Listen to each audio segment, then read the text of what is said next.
What do you get when you mix a popular anime franchise with an open-world gacha formula? The answer is that the game is just okay. You might imagine my surprise when I found out there was a new contender to the open-world gacha game market, and it's one that's based on an existing IP. Since it's launching into a world that's already getting increasingly saturated and the bar for quality keeps getting raised, does this game have a shot at breaking in? My name is Psyche, and I played 7 Deadly Sins Origin for around a week to let you know of its pros and cons. While the title and opening of the video paints a fairly negative outlook, there were some things I liked. So let's see if this new title in the niche, whose bar of quality has been raised significantly in the past couple years, has any potential. So a bit of interesting trivia, this game was first teased in early 2022. So it's actually been more than 4 years since it was announced. The original trailer was extremely well received. If you look at the franchise overall, it used to have a pretty big following, where in the Western anime fanbase, the original anime series ranks number 33 of all time in popularity, according to MyAnimeList. There were 2 movies that came out in 2021, so the first teaser trailer was sort of meant to ride the hype train to get a lot of people on board, given that Genshin already demonstrated there was a big audience for games like this. Well, guess they couldn't wait for more competition to enter the market, but it does look like they're a couple years late to the party. Speaking of which, if you look closely, this was announced before Tower of Fantasy, Wuthering Waves, and Enfield were in the market. In 2026 though, things are a little different now. You don't only have Genshin to compete with, but all of these monsters that are already way ahead of the curve. I'm one to want as many open world gachas to succeed as they can, but I also believe in critiquing things more objectively and forming an opinion on whether or not the game is worth getting into. As such, since it's directly competing in the open world niche, I will be making comparisons to other open world giants that are already out. Also, as stated in the title, this is a 1-week review. I played the game for around 10 or so hours to get a taste of every element in the game and did some side activities while exploring. I will cover the new player experience, which I do tend to value a lot, since this is what every player will see when trying out the game, but I will not be going over late game content, so anything in this video can be viewed differently if you're a late game player. 7 Deadly Sins is an original manga series that got an anime adaptation. However, I have never consumed any of its media, so I'm not going to comment on the franchise itself, but I will comment on the quality of this game. The game is developed by Netmarble, which I know immediately is going to turn some people away. This is the same developer that locks quality of life features behind a recurring subscription in Solo Leveling Arise. But hey, I'll try to judge this one as its own entity. To be fair, they made another 7 Deadly Sins gacha game called Grand Cross, and that one does seem to be doing quite well. Anyways, Origin is actually not a rehash of any events that happened in the original works, but rather a whole new scenario with some reoccurring characters. You play as Prince Tristan of the Kingdom of Lyonesse in the greater land called Britannia. After finding a mysterious pendant that seems to be linked with certain events happening around the kingdom, you're sent out to prove yourself and resolve the anomalies.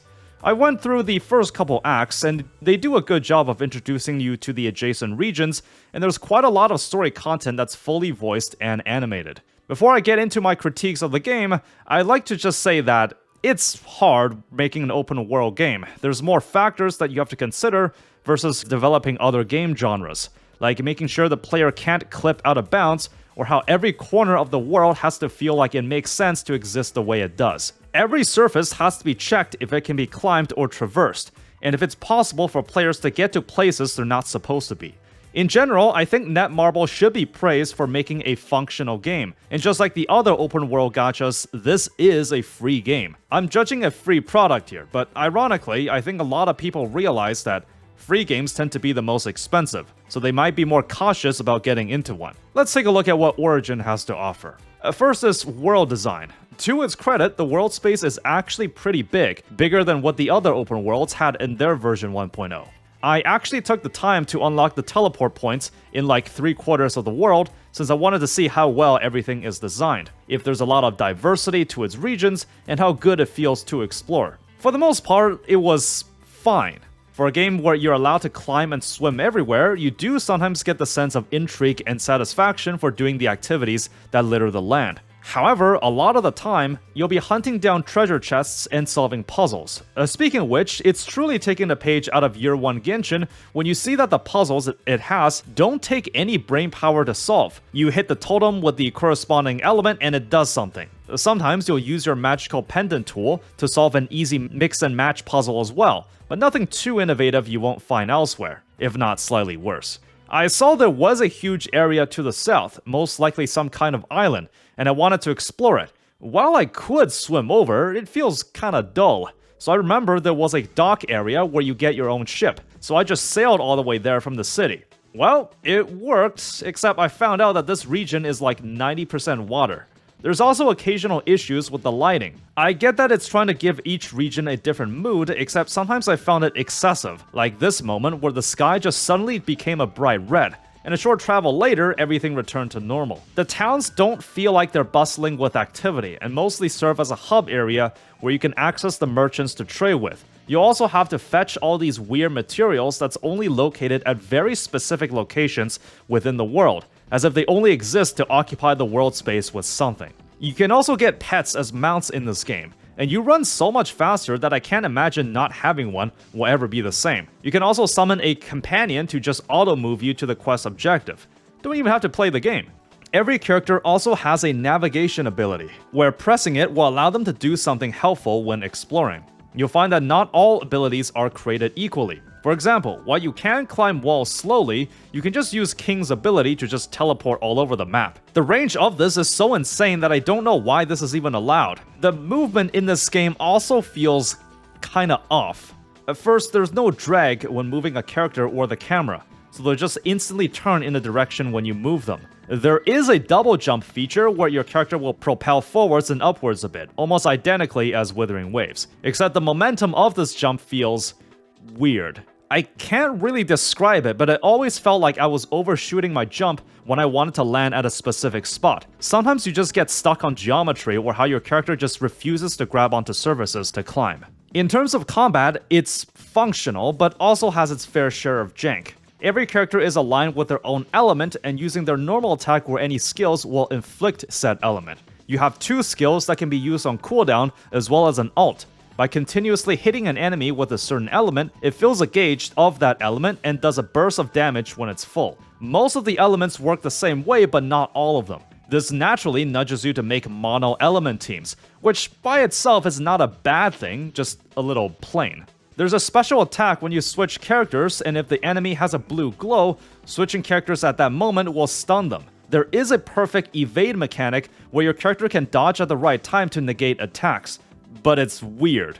Your characters in this game has an animation lock when doing certain attacks, where you're not allowed to move while it's happening. And I found a lot of bosses chain their attacks really quickly, so you'll have to overlevel so you can just button mash or get used to the timings to dodge attacks. Even so, I found that dodging attacks just never felt that rewarding, as sometimes you just get staggered and comboed or the dodge animation doesn't feel like it matches that well with your button presses. Maybe I'll have to get used to it, but overall, while functional, the action gameplay doesn't feel as smooth as some of the other gachas out there. Your health points are also shared among everyone. You can't just switch to a different character if one is running low, so if the bar is empty, you just lose and have to respawn. You can gain health by making these health potions, or you can go to a healing statue. One problem here: the teleporters themselves don't heal you. This means if you want to regain your lost health for free, you have to find a statue that's nearby a teleporter, then run over to the statue. By plopping down a workbench anywhere, you can craft stuff ranging from metals to potions to help you in combat. The workbench can be level when you feed it materials, all of which are found in the game world, which is kinda neat, so in a way, you're rewarded for exploring. Unfortunately, this game isn't large enough to have a site that documents all the material drops in the world. The only one I found contains the treasure chests and nothing else. The only thing I'd argue that Origins may do better at is the co-op. You can actually open a co-op session for pretty much any activity: main story, dungeons, and world bosses. However, solo is also a viable option if you prefer solitude. Because of the heavy emphasis on co-op, when you pause the game or open up a menu, it doesn't actually pause the game. Overall, from a mechanical perspective, the game certainly works and is a functional product that doesn't have any glaring flaws. Except that from how I see it, none of its features are as fleshed out and polished as what we already have. I would say that the game can use a bit more time to develop, except we know that this game has been cooking for at least 4 years, and any further delays risk them having to compete with even more competition in this niche. However, when you see the progression and monetization model, that's where the game goes from serviceable to not so serviceable. The first thing you'll notice that each character will have 3 different weapon slots. This means that they can wield each type of weapon and have 3 movesets, changing up their kits to fit each playstyle. On paper, it creates flexibility in how you want to play each character, which is definitely something I'd say would set it apart from its competitors. However, in practice, there's a major roadblock ahead of you. This system comes off as pretty grindy, actually. I don't mean that in the sense that you have to do a lot of legwork in fetching the materials in the game world, but that you really don't get a lot of upgrade resources handed out. How it works is that you'll spend XP crystals to master a character's shared stats. Then, based on which weapon you want to specialize, you have to unlock 4 ascension stages that all require their own currency, then more common XP mats for each of them. This is where the fringe materials have to be gathered around the world. It doesn't take long, but you won't find them all in one go. So while there is a lot of flexibility in your weapon choice, you'll be taking a bit of time to max them out. Also, the stamina in this game works like in Brown Dust 2, where your entire tank of it refills when the daily server reset happens. So you just have to log in once a day. The amount of stamina is also in lower amounts, where you only have 35 units of it, but stages only take 5 to 10 to get its rewards.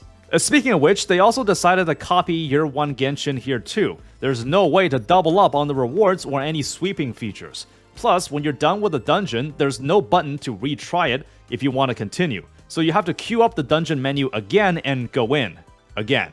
I'm sure they'll improve the UI in time, but you could have also just taken an example from other games out right now. In Origin, there is no weapon banner. Instead, you'll get commons and purple weapons from the gacha, then the highest gray ones can be crafted in-game. How grindy are the best weapons? I don't know. But at least there's no weapon banner, so that is a plus if you want to argue in favor of the game. The irony of 7 gear slots in the game within the 7 Deadly Sins series is not lost on me, but it's also going to be pretty annoying min-maxing these. Just like many other Korean gacha games, it also has RNG substats.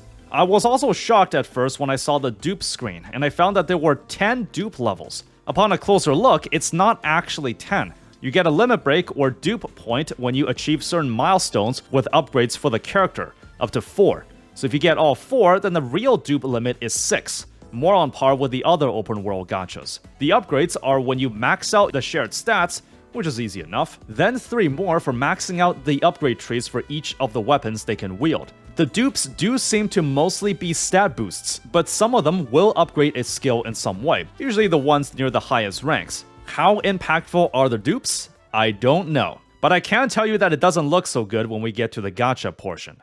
The rarity of characters and weapons in the game are commons, SRs, and SSRs. There's the standard and limited banners. The SSRs have a drop chance of 0.8%, so its charging rates similarly to the other big budget titles. The rate up chance is a 50-50 coin flip. There's an SSR pity at 80 pulls, but the rate up pity is at 120 pulls, so it is possible to lose the coin toss multiple times before reaching 120. Do either pities carry over? I actually don't know. The 120 pity only triggers once during the banner also. SRs drop at 6%, so a lot of the time, you'll be getting 4 blues and 1 purple. It also costs 300 tokens for 1 pull, so a 10 pull is 3,000. Do I think they're justified in charging the same rates as the other open world gacha games? To put it bluntly, no. While I think some of the design choices from its characters are meant to stay faithful to its original art style, they also look fairly plain, sometimes a bit ugly if I'm gonna be honest. If you ask me, the quality for the rest of the game is quite a ways behind the leaders in this market, so I think the low rates may be something that might turn some people away. Plus, I found that the game isn't all that generous with the poll income. You think there'll be like 10 to 20 free polls with the launch celebration, but aside from the standard banner pulls, which is fine I guess, I only got enough for like 20 polls on the limited banner. To be fair, these open world gachas can get away with being a bit more stingy given they're offering more gameplay substance, but a case like this? I don't know. As said before, there's no weapon gacha banner, but there is a cosmetics banner for weapons and outfits. It works like your typical skin gachas, where the most premium items in the gacha pool can only start dropping when you roll a certain amount of times, usually when you're already in a state of sunk cost fallacy, so you might as well go all the way to get everything. You get a free appetizer roll, but anything after that will cost $2. Let's take a tour at everyone's favorite menu of any video game. For some reason, there's no battle pass that's running at the time of me recording this commentary, but I suspect it'll be added shortly when the mobile version of the game releases. As always, there's the $5 monthly pass, except it only lasts for 28 days specifically for some reason.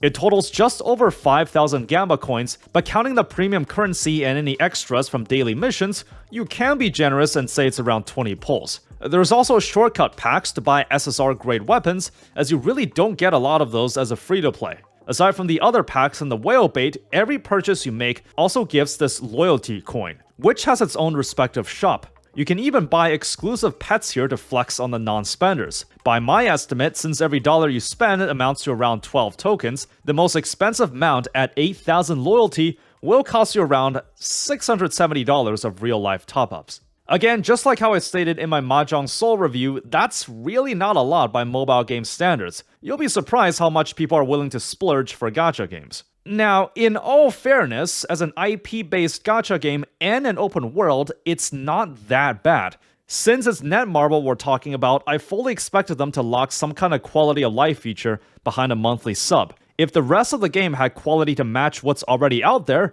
I would have said that these rates and cash deals are justifiable. Given what we know about the technical rough edges and fairly stingy progression, it leaves a bit to be desired.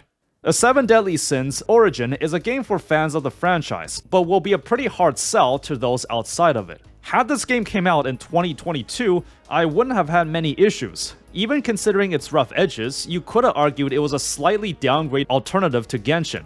However, any jank it has with its camera work, movement, exploration, and progression will be felt by those that come from the open world giants we already have. Due to many open world games being long commitments, I find it difficult to point out the things Origin does better or differently, and why you wouldn't just stick with playing the other games that frankly do a better job at virtually everything this game does. It's also gotta stay consistent with the 6 weeks update schedule the other gachas have now set a trend for. I'd say the game is a bit better than mid, maybe even go as far as to say that it's decent. But in this market, sometimes just being good isn't good enough. If you're a game asking for a lot of playtime from players, maybe even convincing them to drop 1 or 2 other games they're playing, then this game has an uphill battle to further polish its gameplay in other systems. Even if it continuously polishes the game further post-launch, it still has to compete with the current big gachas periodically releasing new content as well. If you're a fan of the 7 Deadly Sins series, then by all means check it out. Except for anyone else, Origin just might be a pass. Anyways, that's my first impressions of 7 Deadly Sins Origin, the newest competitor in the open world gacha game niche. So let me know what you think. For future gacha related discussions and reviews, subscribe to the channel. You can support what I do for as little as $2 a month on Patreon. Thank you for watching, be sure to spend moderately, and always remember, have fun out there.